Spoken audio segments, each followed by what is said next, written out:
Hey everyone, Anthony Gerbi here, and we are back with the ABCs of Finance, the children's book that was gifted to my daughter Matilda. And this week we are on the letter P. P is for price. Well, there's a lot of different ways you could go with that, but I think we've all had our fair share of price being in the news, especially when it comes to inflation.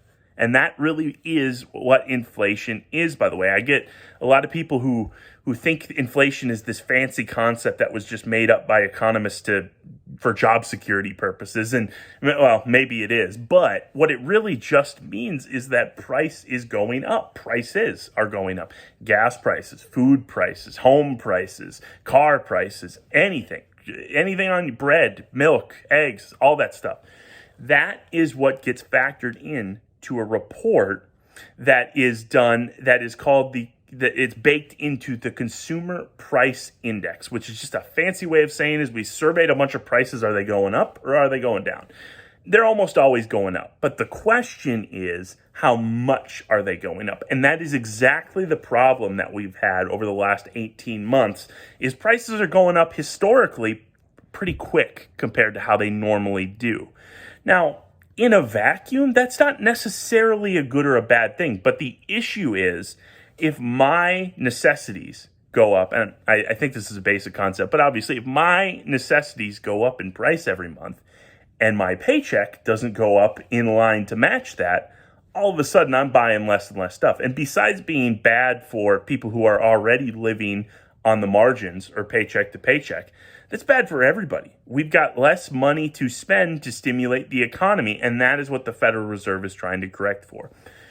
One thing in this debate, and I don't know if it's really a debate, but this conversation around inflation that doesn't get said a lot is 0%, is no growth in price, the right amount of inflation? And actually, you might be surprised to find that most people, most economists don't think so. We accept a certain level of inflation as normal. We, in other words, maybe need some level of inflation, but 5, 6, 7, 8, 9%, that's probably too high, certainly 9%. But there is a level that is acceptable, maybe right now around 2%. That's what the Federal Reserve has said their goal is, that we do find acceptable. Why is 2% better than 9%, other than the fact that it's lower? That is the only reason it's better. It's because it's lower. But lower means prices don't adjust as quickly upward, and it gives wages a chance to catch up. So long story short, inflation is just the price of things. And lately, the price of things has been going up a little faster than normal. That's why everybody's been concerned about inflation. So we'll see you next week with the next installment of the ABCs of Finance. We're getting to the second half of the alphabet. I know everybody's really curious about what Z is going to be. You'll just have to keep tuning in to find out. So we'll see you then.